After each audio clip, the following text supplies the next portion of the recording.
Hello guys, ये आपका PIQ of जेइमेंस। इसमें क्या बोला है बेटा, ए से प्रोडक्ट बन रहा है, फर्स्ट ऑर्डर रिएक्शन है, ठीक है। Three sets of experiment were perform for a reaction under similar experimental condition. मतलब आपने 3 बार रीडिंग ली है, कोई एक्सपेरिमेंट है उसकी 3 बार रीडिंग ली। रन वन, पहली बार जब रीडिंग ली 100 ml of 10 molar solution of reactant A. Reactant A का कंसंट्रेशन कितना लिया बेटा, 10 मोलर। वॉल्यूम कितना लिया, 100 ml। रन टू, सेकंड बार रिएक्शन किया, रिएक्टेंट ए का कंसंट्रेशन कितना लिया, 10 मोलर। वॉल्यूम कितना लिया, 200 ml। मतलब रन वन और रन टू में वॉल्यूम ही चेंज किया है, कंसंट्रेशन में कोई बदलाव नहीं किया है। रन थ्री में क्या किया, 100 ml of 10 molar solution of reactant A. Reactant A भी लिया plus 100 ml of H2 added, मतलब रिएक्टेंट में पानी डाल दिया, ठीक है। The correct variation of rate of reaction. Rate of reaction में क्या बदलाव आएगा, पहली बात तो ये है, ये रिएक्शन कौन सी है, first order reaction. First order reaction के लिए रेट क्या होता है, rate of reaction is equal to K reactant to the power of 1। Order 1 है, ये समझ में आ रहा है आपको।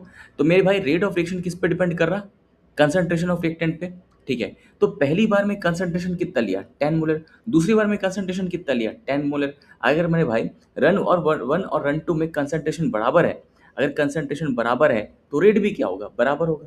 अगर कंसंट्रेशन बराबर है 10 मोलर 10 मोलर, तो रेट भी क्या होगा, बराबर ही होगा। तो रन वन का जो रेट है will be equals to run two का रेट, क्यों, कंसंट्रेशन दोनों में बराबर है, ठीक है। अब देखना, 100 ml of 10 molar solution of reactant A plus 100 ml of H2O added. मेरे भाई यहाँ पे आपने क्या किया, रिएक्टेंट में, रिएक्टेंट तो था 100 ml, उसमें क्या डाला, जोड़ दिया, पानी जोड़ दिया। मोलैरिटी का फॉर्मूला क्या होता है, moles of solute upon volume of solution. तो मैं क्या कह सकता हूँ मेरे भाई, आपने 100 ml रिएक्टेंट का लिया, 100 ml पानी जोड़ दिया, तो वॉल्यूम आपने बढ़ा दिया। वॉल्यूम अपन बढ़ा दिए तो मोलैरिटी क्या हो जाती है, कम होती है। अगर मोलैरिटी कम हो जाएगी मेरे भाई, अगर मोलैरिटी कम हो जाएगी, मोलैरिटी कम हो जाएगी, अगर कंसंट्रेशन कम हो जाएगा तो रेट ऑफ रिएक्शन भी क्या हो जाएगा, कम हो जाएगा, ठीक है। अगर रिएक्टेंट की कंसंट्रेशन कम हो जाएगी तो रेट ऑफ रिएक्शन भी क्या हो जाएगी, कम हो जाएगी। तो रन थ्री का जो रेट होगा, रन थ्री का रेट वो तो कम होना चाहिए और रन वन और रन टू बराबर होना चाहिए। तो इस तरफ से आंसर जो आएगा वो ये आ जाएगा। एक और बात, कोई बच्चा ये मत सोचना सर ये 100 ml है और ये 200 ml है।